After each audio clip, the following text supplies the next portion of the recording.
Baljer und Zembrod. That's not a name you hear every day, but you're hearing it today because we're looking at a model of one of their machines. As you can see from the picture on the box, it's a material handling machine, and the model is made by NZG and is model number 1045. On one side of the box it handles logs, and on the other side it handles scrap. Let's put the box on the weighbridge, and it weighs 2 pounds 6 ounces, or nearly 1.1 kilograms. It doesn't say on the box exactly which version of the machine is being modelled, but maybe in part that's because the machine gets a different number whether it's working on wood or scrap or something else. Anyway, the giant material handlers have got the insides out of the box, and it's a pair of expanded polystyrene trays which are taped together. After a swift cutting of the tape, we can lift the top section off, and then we get our first sight of the model wrapped in some soft paper. The giant paper handlers unwrap the model, and then they can lift the model out. And then you can see why the model box is a little on the large side, and that's because there's no assembly to do because it's complete out of the box.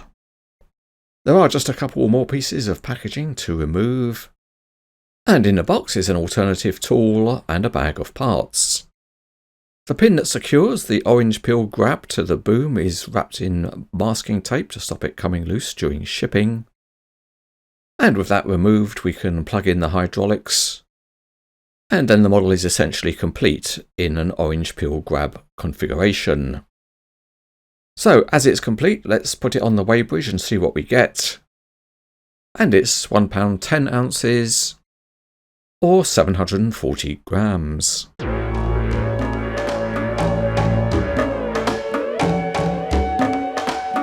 The model is mounted on a simple pedestal base, and there are jacks at each corner, and there's little detail except the NZG logo and model number. Right side up, you can see there's a little bit more detailing actually on the base. The jacks have visible screw threads, and there's some patterning on top. There's a tubular turret, and the slewing motors are modelled on the turntable. And when we look at the counterweight block, it's a simple shape, but the name is nicely etched into the casting. There are hydraulic hoses at the boom support, and the big cab is detailed with lights and a windscreen wiper, and there's also another windscreen wiper at the rear of the cab. The interior detail is very good, with the console having graphics on the display.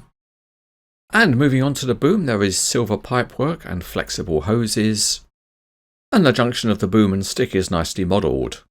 There are more hoses, and the rivet heads are painted so they look discreet. Moving on to the tools, and the orange peel grab is an all-metal part. The alternative tool is also an all-metal part.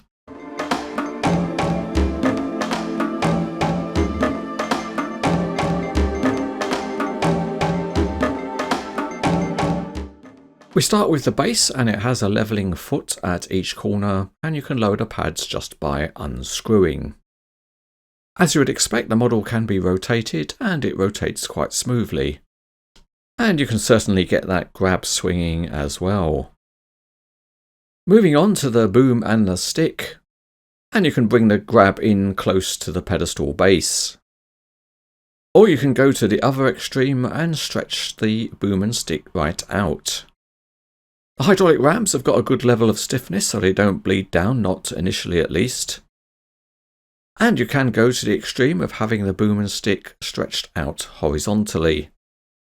Even in this worst case pose, the grab is not bleeding down. And the model is also stable. But let's restore the model to a more normal pose. The orange peel grab is nicely engineered because it fully rotates.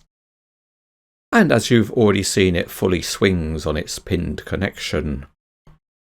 The tines of the grab can also be moved, and they are interlocked so they all open and close together, and this works very well. So this grab might be used in a scrap handling machine, but if you want to do something like handle logs, you need a different attachment.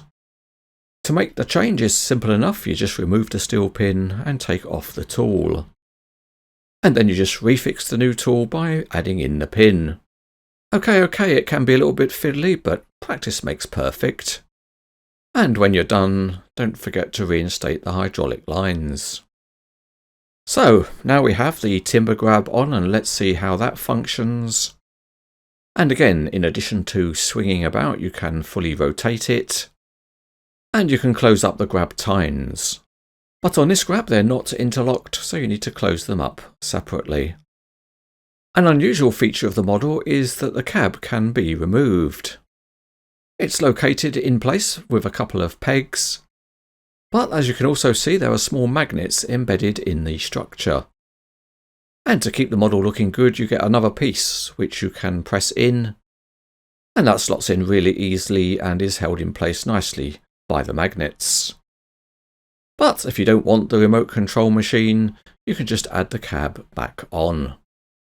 Okay, as modelled, the machine comes on a simple pedestal base, but we will give it a little bit of height by mounting it on a short tower.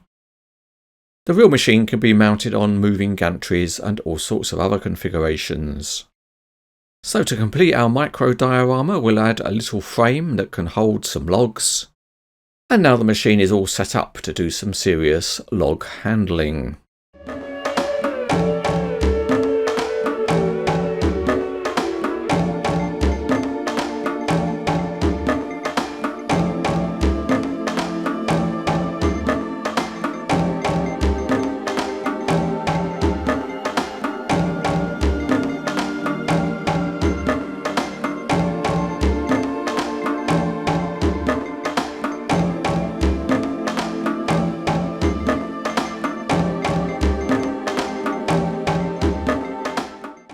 This is an interesting and unusual model by NZG. As usual, it's high quality with a high metal content, and it also has some interesting functionality. The detailing is fairly crisp and simple, and overall the model is very good.